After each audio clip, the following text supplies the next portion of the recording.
المحاضرة رقم 416 من كورس السي شارب، وهي الجزء الثاني من المحاضرة السابقة عن اللامدا سينتكس. كنا بنتكلم عن لامدا اكسبريشن، واتكلمنا عن والديليجيت أمثلة مختلفة بسيجنتشرز مختلفة، تعريفات مختلفة. وبعدين اتكلمنا عن الفانك. هنكمل كلامنا ونشوف المحاضرة هتنتهي معانا ايه المفاهيم. هنربط بقى بين الفانك وبين اللي بنعمله في اللامدا. تابع معايا. الفانك حتى ما وقفت عليه كده بيقول الفانك ريزلت انت وانت والاوت ريزلت، اخر واحد الريزلت. لو بصيت كده هياخد 2 بارامتر، T1 argument و T2 argument. خلاص هو هياخد 2 argument، وحسب الانتهاءات دي هو بيعرف يعني، لكن اخر واحد ده هو الاوتبوت ايه، بارامتر. فانا كأن هو ده معناه فهم كده على طول ان الديليجيت او الفانك ما هما الاتنين حاجة واحدة، بس الفانك حالة خاصة ان هو لازم يريتيرن فاليو، لازم يريتيرن، مش لازم، ما ينفعش يبقى فويد، لازم يريتيرن فاليو. الفانك لازم يريتيرن فاليو. اخر بارامتر في تعريفه ده هو التايب اوف الفاليو اللي بيرجعها. طب انا القصة بتاعتي ايه؟ ان ليه عملت كده وليه حولت نفسي لفكرة الفانك دي؟ عشان اقول لك ان ده الطرف ده بيساوي الطرف ده. احنا كتير بنبعت الشكل ده اللي هو فانك، بنبعت الشكل اللي بنسميه لامدا سينتكس، بنبعت الشكل ده. اذا اصل الشكل ده ان هو فانك، في بارامتر هو بيرجع بارامتر، وهو بياخد اتنين، هنا بياخد 2 بارامتر ولازم يرجع بارامتر، لازم يرجع بارامتر. لو انا وقفت عليه كده اهو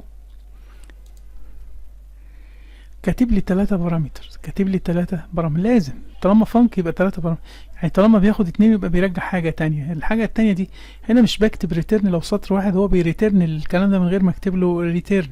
كان ممكن احطهم بين اقواس كيرل بريسز واقول له ريتيرن اكس زائد واي مثلا، او ممكن اكتب ريتيرن، لكن طالما سطر واحد فمش محتاج ان انا اعمل ريتيرن على طول، هو سطر واحد. فبعد كده ما بقى هو حسب خلاص الفانك ده. تعال نشغل بس ده نشوف التشغيل بتاعه، هو نفس النتيجة دي. اما نشغل الاولاني ده، اما نيجي نشغل ده، لما نيجي نشغل الاولاني ده، اما نيجي نشغل ده هيطلع نفس نتيجة اللي فوقيه، بس ده معمول بالديليجيت وده معمول بالفانك. الهدف ان انا اقول لك ان الفانك ما بنعرفوش، هو نوع من انواع الديليجيت، ان هو بيبوينت على فانكشن. طب انا دلوقتي لما اجي ابعت الفانك از بارامتر هكتبه ازاي؟ ببعت له الديفينيشن على طول. ده اللي احنا كنا بنعمله. يعني مثلا لما ارجع كده احنا كنا معرفين قبل كده حاجات في المشروع بتاعنا بلمبة. تعالى كده نشوفها. انا حاطط البوتونز دي على جنب اللي هم اللمبة، ان انا قايل له هنا وير كذا، فلا ده بارامتر اهو. بس انا كده موقف على دي كلها كده اهو. قال لي ايه؟ بول سترينج، كتب لي كل حاجة، كتب لي ايه ده بالظبط. وده بول string و contains string بياخد value وفيه 2 overload. ده بالمناسبة هو func، ده كده مكتوب اللامدا syntax ده يعتبر func، ان هو بياخد قيمة، بياخد one value اللي هي w دي اهي w اهي، ودخلنا جوه اشتغلنا ب w دوت containing كذا. في extension method بقى على، بس اشتغلنا بمين؟ باللامدا expression، لامدا expression. نفس الكلام هنا اشتغلنا يعني هنا احنا بنكتب الصيغة دي كأن ده بارامتر وده امر التنفيذ، سطر واحد بس. جواه كتبنا حاجة، جواه كتبنا containing method يعني بس في الاخر الاوبجكت اللي داخل عندي ده بسأل عليه باكستنشن ميثود. طب تعالى ناخد حاجة تاني من اللي احنا خدناها قبل كده.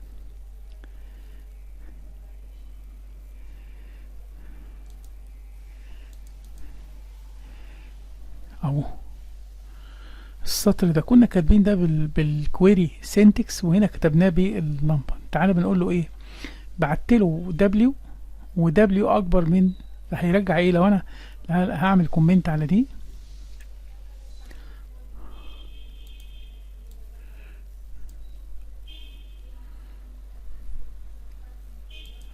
وهعمل ان كومنت على السطر ده. ايه السطر ده قصته ايه بقى؟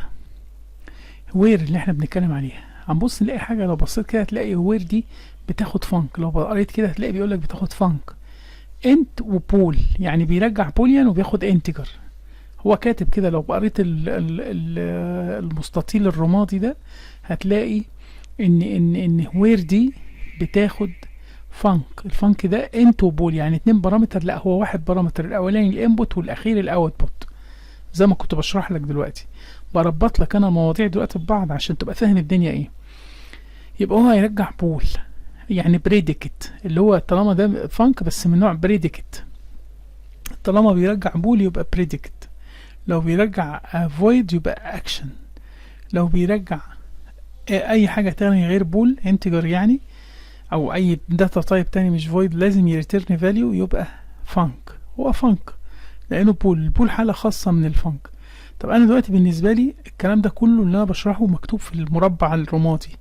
بيقول لك وير بتاخد انت، هترجع انت. طب هي هتاخد فانك، الفانك ده وير دي انت، الفانك بعت لها فانك. الفانك ده اللي هو طبعا كل حاجه بيقوم كاتب لي جيب وراها دي ايه. طب يعني وير دي هترجع في وير دي انت، وكل ما يرجع ترجع لي رقم يتخزن في الاس دبليو دي. وانا ببعت دبليو دي عنصر من السكورز دي هيمر عليهم، لان المفروض العنصر ده السكورز دي اري اوف سكورز، مجموعه سكورز كده. فانا وير دي هتمشي على واحد واحد، تعمل عليه تيست بمين؟ بالبريديكت دي، بالبريديكت دي، وتريترن ايه؟ بتريترن انت من يعني واحد بنفس نوع اصحابنا دول في الاكستنشن ميثود، يخزن في الاس دبليو دي. اعتقد كده الدنيا اتفهمت يعني. تاني، يعني انا هنا دبليو ببعت له دبليو دي عنصر من السكورز. فطب وبعدين هيعمل مقارنه، دبليو اكبر من يس، طالما يس هيريترن الدبليو دي، يس هيقوم هوير دي واخده الرقم، هوير هي اللي هتقوم بالدور ده، هتاخد الرقم ده وتخزنه في الاس دبليو. اذا كان نو هتجنر الرقم وتخش على الرقم ونلف على الرقم اللي بعديه. لازم نبقى فاهمين كده، يعني لازم نبقى فاهمين الاوامر بالشكل ده. نقف كده على مثلا هوير دي كده اهو، ونقف بالمؤشر على هوير، فيكتب لي هو هياخد ايه اللي انا كاتبه ده. هو عارف ده دبليو دي ايه، عرف منين؟ عرف من السكورز، عرف ان دبليو دي من السكورز، ان فانك هياخد انت، ما هو انت دي يعني السكورز دي انت. وبعد كده هيرجع بول، لان هي اللي هنا ليه هيرجع بول؟ لان ده كونديشن دبليو اكبر من 80، فلا اما ريتيرن ترو لا اما ريتيرن فولس. طب لما يريتيرن ترو هيعمل ايه؟ اول ما يريتيرن ترو على طول هيقوم واخد القيمه ان هوير دي هتبقى انت، هتاخد القيمه الانت، لان هوير من نفس التايب بتاع السكور، هتقوم واخده الانت اللي هي رجعت بيه اللي كان ترو ده، تخزنه في الاس دبليو. هناخد طبعا احنا كده تقريبا شرحنا الفكره ازاي دي الفكره دي جت، ازاي الفكره دي جت. لكن ناقص بقى نتعلم اكستنشن ميثود. علمكم اكستنشنز، لان الاكستنشن ميثود دي لو انا وقفت كده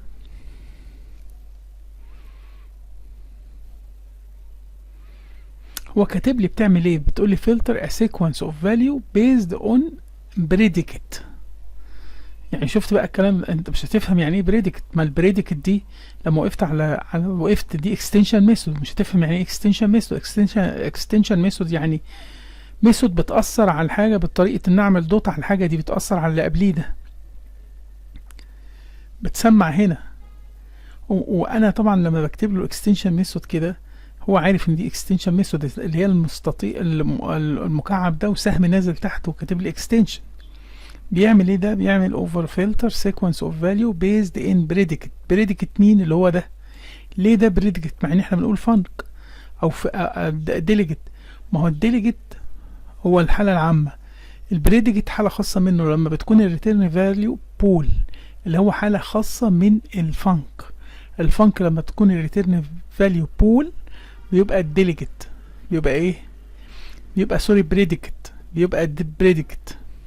فعشان كده هو كاتب لي الكتابة دي، بيقول لي based on a predicate.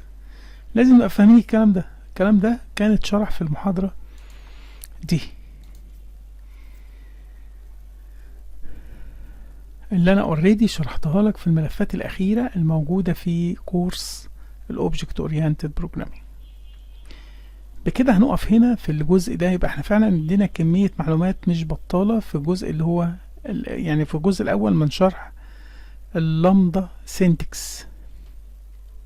يبقى احنا ادينا جزء معلومات مش بطالة جدا في الملف 415 في الجزء الخاص باللامدا سينتكس او الميثود سينتكس. اتمنى تكون فهمت يعني ايه ديليجيت، وفهمت يعني ايه فانك، وفهمت يعني ايه بريديكت. البريديكت ده بيبقى بول، الاخير ده بيبقى بول، لازم تريتيرن فاليو ويكون الريتيرن فاليو بول يعني ترو او فولس. لكن ده طبعا الوضع اللي قدام ده فانك. لما الفانك بيبقى الريتيرن فاليو بتاعته بتبقى بول بيبقى بريديكت. لو عندك اي سؤال اكتبه تحت الفيديو. اشكركم، سلام.